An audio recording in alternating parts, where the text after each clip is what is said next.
I hope you don't think you'll be staying in my house after this."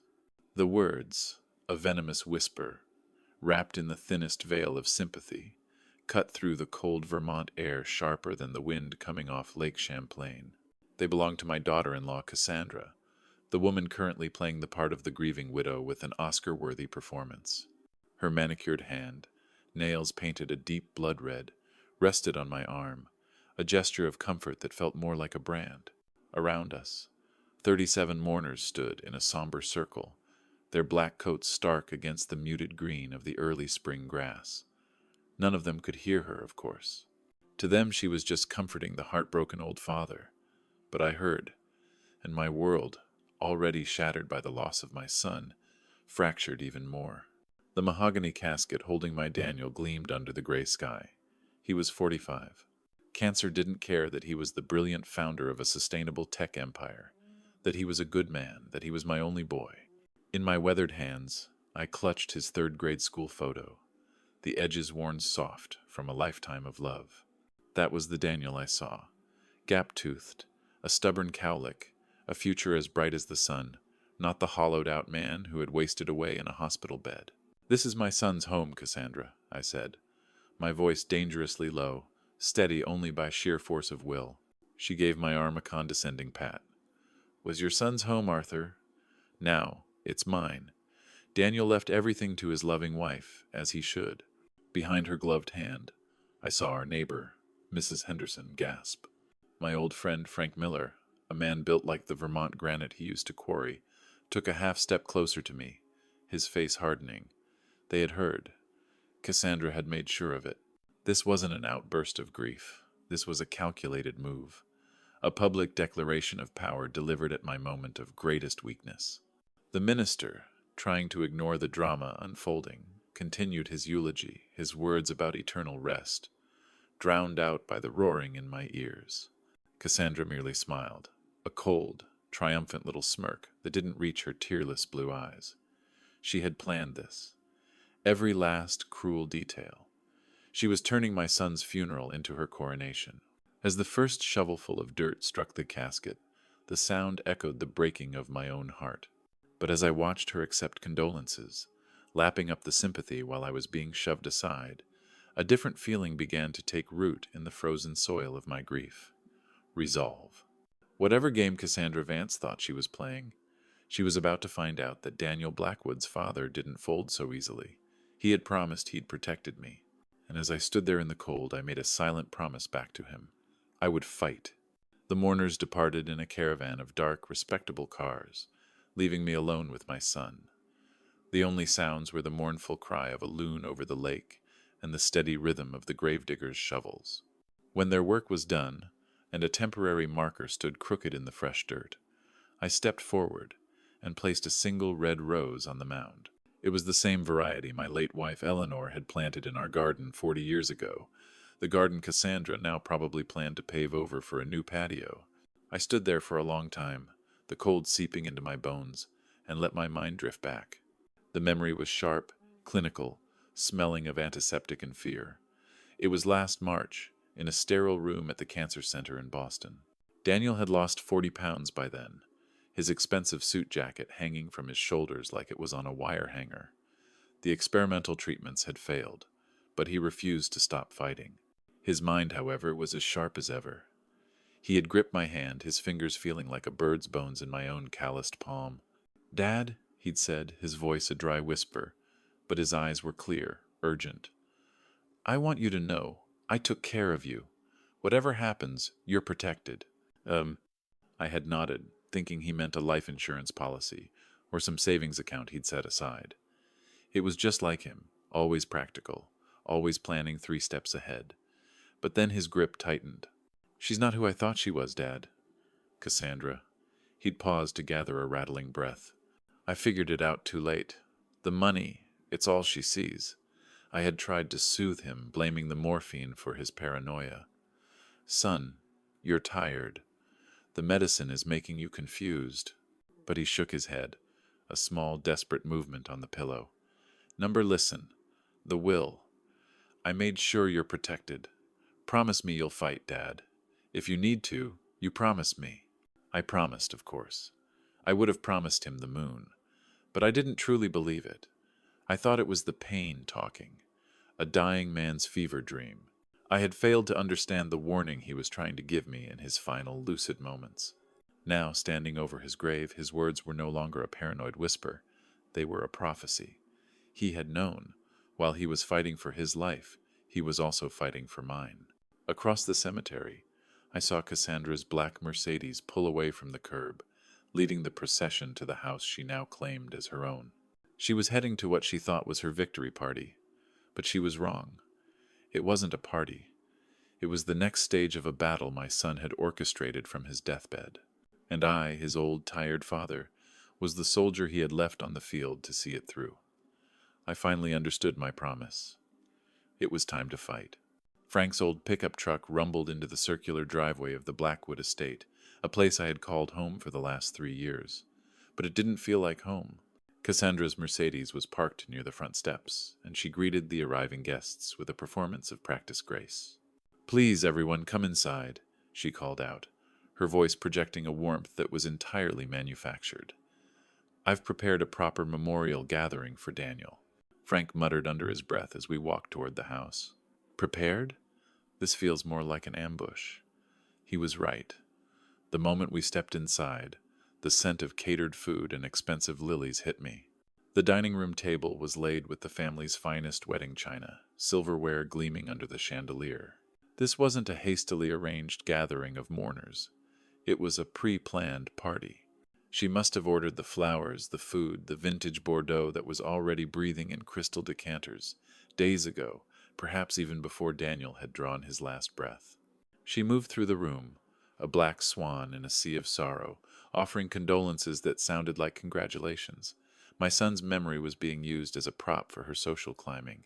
The doorbell rang, and Cassandra's eyes lit up with genuine excitement. "That must be Mr. Thorne," she announced to the room. "Now we can take care of the formal matters." Marcus Thorne, our family lawyer for 20 years, entered carrying his leather briefcase. His expression was professionally neutral, but as his eyes met mine across the room, I saw something flicker, a look I couldn't decipher, but it made my pulse quicken.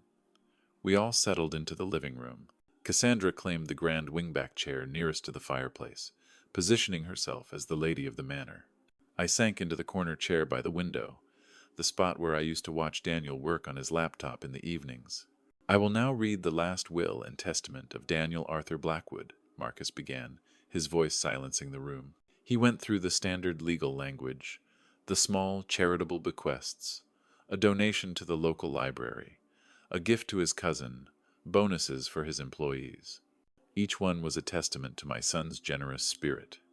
Cassandra tapped her foot impatiently, her fingers drumming on the arm of the chair. Then, Marcus turned to a new page. "To my beloved wife, Cassandra Vance," he read, pausing for effect.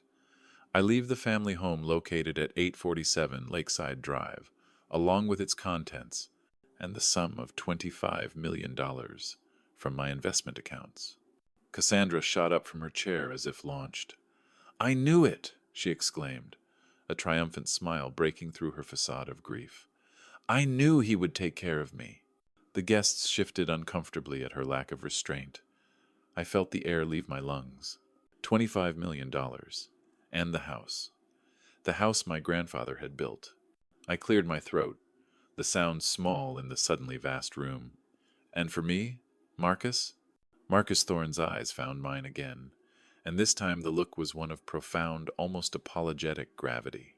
"To my father, Arthur Blackwood, I leave all personal mementos, family photographs, and his tools from the workshop." Tools and photographs. After a lifetime of sacrifice, that was my inheritance. The room was a blur of pitying glances and awkward silence. Cassandra was holding court, accepting congratulations, her laughter sharp and brittle in the house of mourning. She had won. She had taken everything.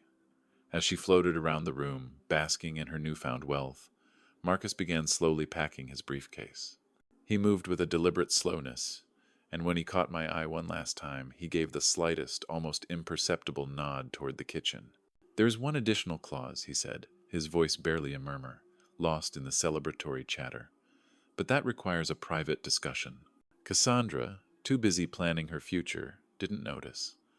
But I did, and for the first time since my son's casket was lowered into the earth, a tiny, defiant flicker of hope ignited in my chest. The guests fled the memorial like rats from a sinking ship. Cassandra, emboldened by her inheritance, had dropped the grieving widow act entirely. She spoke loudly of her plans to modernize this dreary old place, describing how she would knock down walls my grandfather had built and replace my late wife's beloved rose garden with an infinity pool.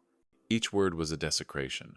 People who had known Daniel his entire life made polite excuses and departed, leaving a trail of half-empty wine glasses and palpable disapproval. By 8 o'clock, only Frank and I remained. After a firm handshake and a whispered, "Call me if you need anything, and I mean anything," Frank left too.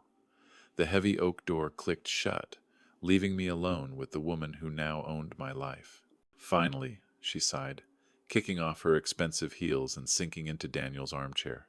"Now we can discuss your situation properly." She didn't look at me, instead surveying the room, her eyes cataloging every antique, every painting, every piece of our family's history, as if it were inventory. "There's nothing to discuss," I said, my voice flat. "Oh, but there is," she purred, stretching like a contented cat. "Daniel told me you'd have trouble accepting reality. He said you'd probably expect to live here forever, like some kind of charity case." The lie was so audacious, so cruel, it took my breath away. "My son would never say that. Of course he wouldn't say it to you," she scoffed. "He was too polite. But he told me everything. He worried about you, Arthur. Worried that you'd become too dependent." She was dismantling my relationship with my own son, piece by painful piece, rewriting our history with her poisonous words. She stood and began to pace, her movements full of a restless, predatory energy. "Look, I want you out of here by tomorrow morning. Take what you can carry in 2 suitcases. Nothing else. No furniture, no family heirlooms.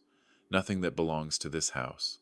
And where exactly do you expect me to go?" She shrugged, a gesture of casual, devastating indifference. "Not my problem. A senior center, a trailer park. Maybe that friend of yours, Frank, will let you sleep in his barn. You should have planned better for your old age." Then her face hardened, the mask of civility shattering completely.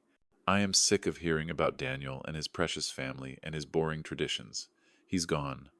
And you know what? I'm glad. Now I can finally live." Oh, the admission hung in the air, raw and ugly. She had never loved him. "Get out," she snarled, her voice dropping to pure venom. "Get out of my sight. Go die in some gutter where you belong." I expected to feel rage, a white-hot fury. Instead, a strange calm settled over me, the calm of a man who had finally seen the absolute truth and had nothing left to lose. "As you wish, Cassandra." My quiet acceptance stunned her. She had been spoiling for a fight, for tears, for begging. She got none of it. I turned and walked toward the grand staircase. At the top of the landing, our housekeeper Maria was waiting, tears streaming down her face. She had heard everything. Without a word, she helped me pack 2 old suitcases with my clothes, my medications, and the few photographs from my nightstand. As I walked out the front door for the last time, I didn't look back. The roadside inn, on Route 35, smelled of stale cigarettes and disinfectant. The polyester bedspread was rough beneath my hands as I sat on the edge of the mattress, the drone of passing trucks vibrating through the thin walls. Homeless. At 65, I was homeless. I took out Daniel's school photo and placed it on the nightstand. It was all I had left of him, or so I thought. Dawn broke over the highway, painting the dirty motel window in shades of gray and pale pink. I hadn't slept. Every time I closed my eyes, I saw Cassandra's face, her smile sharp as broken glass, and heard her final words, "Go die in some gutter." I made a pot of the motel's complimentary coffee, a bitter, watery sludge that tasted like despair. As I sat at the small, wobbly table, staring out at the endless river of headlights, I replayed the events of the previous day, searching for something, anything, that didn't make sense. And there it was, a tiny, insignificant detail, almost lost in the storm of humiliation and grief. It was Marcus Thorne. At the will reading, just after he'd delivered the devastating news, he had looked at me. It wasn't a look of pity. It was something else, something sharper, a signal, and then his murmur about an additional clause for a private discussion. At the time I had dismissed it, my mind too clouded with pain. But now, in the harsh light of morning, it felt like the only solid thing in a world that had turned to quicksand. Marcus was a man of impeccable integrity. He had been Daniel's lawyer, but he had been my friend first. He would not have played games at such a moment unless there was a damn good reason. My hands trembled as I pulled my worn leather wallet from my jacket. Tucked behind a faded picture of my wife was his business card. Thorne Legal Services. The paper was crisp, official. This was a long shot, a desperate grasp at a straw, but it was all I had. I dialed the number. His receptionist answered with professional warmth, but when I gave my name, there was a brief pause before she put me straight through. "Arthur, it's Marcus. My God, where are you? I heard what Zella did." His voice was filled with genuine concern, and for a moment I felt the sting of tears. It was the first real kindness I had received in 2 days. "I'm at the roadside inn on Route 35, I said, my voice hoarse. "She threw me out last night." "I know. I'm so sorry, Arthur. I was bound by client confidentiality until—" "Until what?" I interrupted, leaning forward. "Marcus, yesterday at the house, you mentioned another clause." The silence on the other end of the line was electric. When he spoke again, his voice had changed. The professional concern was replaced by a quiet, steely satisfaction. "Yes, Arthur, I did. I was hoping you'd call." Daniel anticipated this. He anticipated everything. My heart hammered against my ribs. "What do you mean he anticipated this?" "Your son was a brilliant man, Arthur. Even at the end, he knew what she was capable of. He set something in motion, a failsafe." He paused. "Can you be at my office, say 10 o'clock? I can be there in 20 minutes. "Good," Marcus said, and I could almost hear him smile. "And Arthur, you might want to bring a change of clothes, something you'd feel comfortable wearing when you go home." The line went dead. I sat there, the plastic receiver still pressed to my ear, the sound of the dial tone buzzing in the quiet room. Go home. The words echoed in my mind, not as a memory of a life lost, but as a promise of a future reclaimed. The despair that had been my constant companion for the last 24 hours evaporated, replaced by a surge of adrenaline. This wasn't over. My son had left me one last gift. Not tools and photographs, but a weapon. And it was time to learn how to use it. I arrived at Marcus Thorne's office at precisely 10 o'clock. The space was a sanctuary of order and quiet dignity, walls paneled in dark cherry wood, shelves overflowing with law books, and behind the large mahogany desk, a formal portrait of Daniel accepting the state's Business Leader of the Year award. It was a picture of a man at the height of his power, a man who foresaw his own end and planned for it like he would a hostile takeover. Marcus greeted me not with pity, but with a firm handshake and a grim, determined smile. "Arthur, you look tired," he said, gesturing to the leather chair across from his desk. "Let's fix that." He didn't waste time with small talk. He moved to the large iron safe in the corner of the room, spinning the combination lock with practiced hands. "Tell me, Arthur, did you listen carefully to every word of the will reading yesterday?" "I thought I did," I admitted. "I heard you leave Cassandra everything. I heard you leave me his tools." "That's what everyone thinks they heard," Marcus said, pulling a thick ribbon-tied document from the safe and placing it on the desk between us. "But sometimes the most important words are the ones spoken most quietly." He untied the ribbon and opened the will, its pages crisp and heavy. "Your son was more clever than Cassandra ever gave him credit for. Look here." His finger pointed to the bottom of page 3 to a small, dense paragraph of legal text I had completely missed. "Section 15B. Read it aloud, Arthur." I leaned forward, my old eyes straining to focus on the words. "The family home and all associated monetary assets shall transfer to my wife, Zella Marie Vance." I paused, my breath catching in my throat as I continued. "On the condition that she provides proper care and dignified housing for my father, Arthur Blackwood, for the remainder of his natural life." I looked up at Marcus, my heart pounding. He simply nodded, his expression unreadable. Keep reading. Uh, should this condition be violated through eviction, documented verbal abuse, or a failure to provide respectful treatment, as determined by the executor of my estate? My hands were shaking now. The entire inheritance, including the house and all monetary assets, shall immediately and irrevocably revert to the Daniel Blackwood Cancer Research Foundation. I fell back into the chair, the words echoing in the silent room. A trap. A perfect, beautiful, ironclad trap.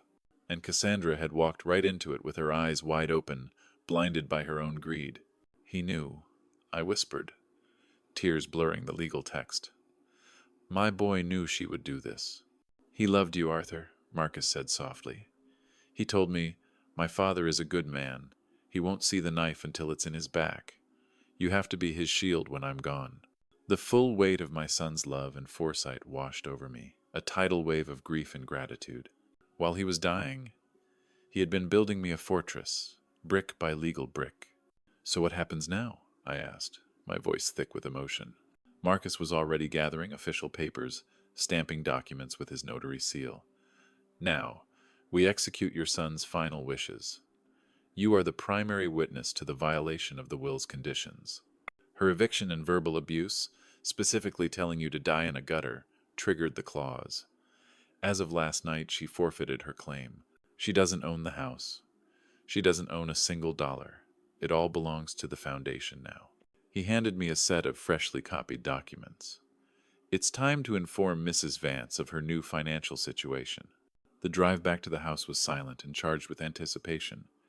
I sat in the passenger seat of Marcus's sedan, the official documents resting on my lap like a shield. I was no longer a grieving father or a homeless old man. I was the executor of my son's final, brilliant act of love. The colonial revival mansion on Lakeside Drive came into view, its white columns gleaming in the afternoon sun. It didn't look like a house of mourning. It looked like a fortress, and I was about to take it back. Marcus pulled into the circular driveway, parking directly behind Cassandra's Mercedes. As we walked to the front door, I felt a profound sense of calm. The fear and despair of the past 48 hours had been replaced by a cold, clear purpose. I was here to fulfill my promise to Daniel. Marcus rang the doorbell. We could hear the sound of heels clicking on the hardwood floors, then Cassandra's irritated voice. "I'm not expecting anyone!" The door swung open. She was dressed in designer jeans and a silk blouse, her hair in rollers, clearly preparing for a celebratory evening out. The sight of me standing on her on my doorstep ignited a firestorm in her eyes. "What in God's name are you doing here?" she shrieked, her voice echoing off the porch. "I told you never to come back. This is my property. You're trespassing." She took a step forward as if to physically shove me away, but Marcus moved smoothly between us, a bastion of legal authority. "Mrs. Vance," he said, his voice calm and firm, "we need to discuss your husband's will. There are some aspects you may have overlooked." "Overlooked?" She let out a sharp, derisive laugh. "The will was perfectly clear yesterday. I got everything. You're trespassing. Both of you. Get off my property before I call the sheriff. Actually, ma'am, you may want to review the complete document before making that claim," Marcus said, extending the official, ribbon-tied copy of the will toward her. It was thick with legal letterhead and raised seals, an undeniable instrument of law. She snatched it from his hand, her knuckles white. "What is this supposed to be? Some kind of pathetic trick?" "It's the full version of Daniel's last will and testament," I said, my voice steady. "Not the abbreviated reading you were in such a hurry to get through yesterday." She scanned the first few pages, her expression a mixture of contempt and confusion. "This is the same thing you read before. The donations, the personal items. This is nonsense." "Keep reading, Mrs. Vance," Marcus advised quietly. "I'd pay special attention to page 3, section 15B. I watched her face as she found the section. I watched her eyes trace the words, her confident smirk faltering, then disappearing entirely. I saw the blood drain from her face, replaced by a pale, waxy sheen of disbelief, then dawning, abject panic. The trap, which had been waiting silently for months, had finally sprung, and she was caught right in its teeth. "This is fake." The words erupted from her, a raw, desperate shriek that was nothing like the poised woman from the funeral. She shook the document as if trying to physically dislodge the offending text. "You forged this? You conspired against me after Daniel died to steal my inheritance." Marcus remained perfectly still, his calm a stark contrast to her spiraling hysteria. "Ma'am, I assure you this document is completely authentic. The original is in my office safe, witnessed by 2 paralegals, and notarized according to the laws of the state of Vermont. Your husband was of sound mind and body when he signed it 3 months ago." "Impossible," she spat, her eyes darting frantically between the pages, searching for a loophole, an error, any sign of tampering. But there was none. The legal language was a fortress, and its walls were closing in on her. Her voice dropped to a choked whisper as she read the words aloud, as if trying to make them unreal. "Proper care, dignified housing, failure to provide respectful treatment." "You violated that condition approximately 48 hours ago," Marcus informed her, his tone devoid of emotion. It was not an accusation, it was a statement of legal fact. "When you evicted Mr. Blackwood from his family home and told him to, quote, die in some gutter, you activated Section 15B. You nullified your own claim to the inheritance." The will slipped from her trembling fingers, its pages scattering across the polished hardwood floor at her feet. She stared at me, her eyes wide with a horror that had nothing to do with grief and everything to do with numbers. She wasn't mourning a husband. She was mourning $25 million. "He planned this," she whispered, the fight draining out of her. "That son of a bitch. He actually planned this. He protected his father." I corrected, my voice quiet but firm. "There's a difference." She staggered back, her hand flying to her mouth as a dry, ragged sob escaped her. All her plans, her dreams of a penthouse in New York, of a life of boundless luxury, all of it had turned to ash in a single moment. She hadn't been outmaneuvered by me, an old man she'd written off as irrelevant.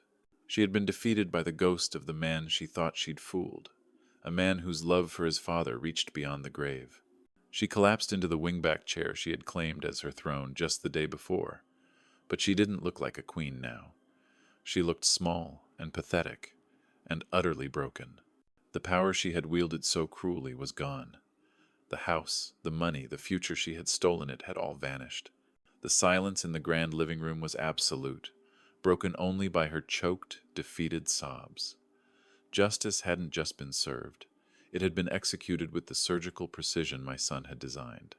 We let her sit there for a long time, the silence of the grand living room broken only by her ragged breathing. The afternoon sun slanted through the tall windows, illuminating the dust motes dancing in the air, indifferent to the human drama that had just unfolded. She had been the queen of this castle for less than 2 days. Now she was just a trespasser. Marcus finally broke the silence, his voice gentle but firm, like a doctor delivering a terminal diagnosis. "Mrs. Vance," he began, "as of the moment you violated the terms of the will, you forfeited all claims to your husband's estate. I will be filing the official transfer documents with the probate court tomorrow morning. The Daniel Blackwood Cancer Research Foundation is now the legal owner of this house and all associated assets. They have already been notified."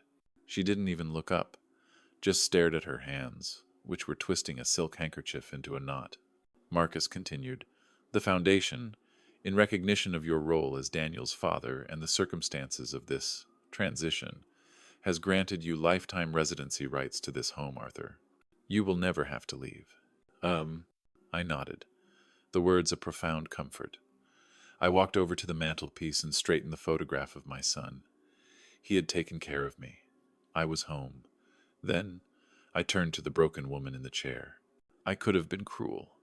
I could have savored the moment, thrown her own venomous words back in her face. I could have told her to pack 2 suitcases and go find a gutter to die in, but that wasn't me, and it wasn't what Daniel would have wanted.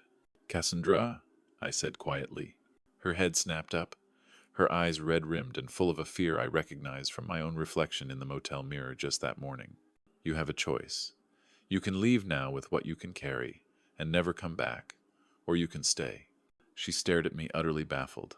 "Stay? Yes, you can stay here. Not as an owner, not as the lady of the manor, but as a resident. Under my roof and under my rules. I let the words sink in. The first rule is respect. You will treat this house, my son's memory, and me with the dignity he always showed you. The second is contribution. You will help Maria with the upkeep of this home. You will no longer be a guest, you will be a part of the household. This is not a hotel.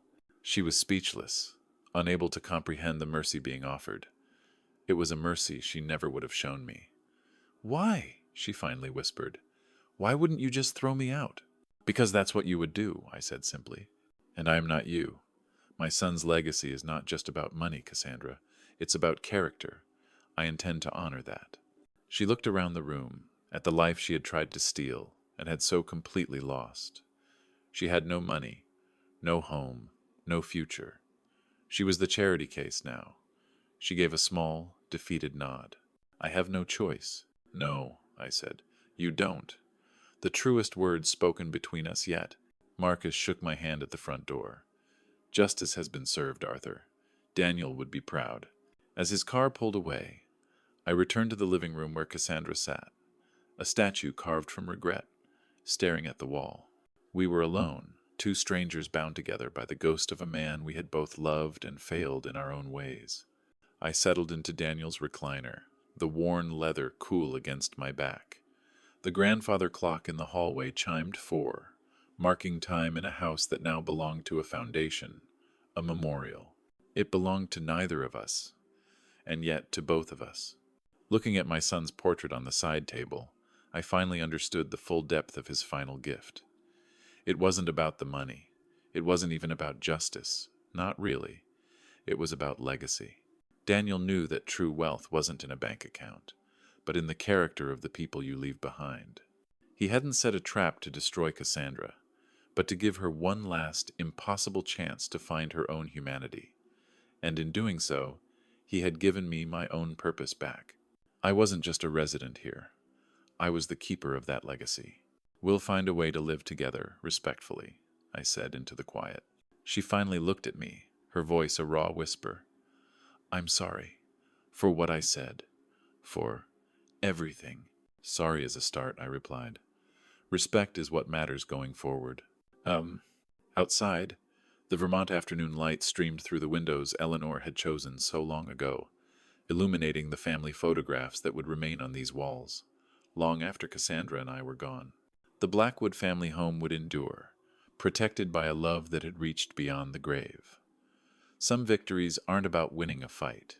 They're about finding peace after the battle is over. If you like this story, please like this video, subscribe to the channel, and share your impressions of this story in the comments. To listen to the next story, click on the box on the left. Thank you for watching.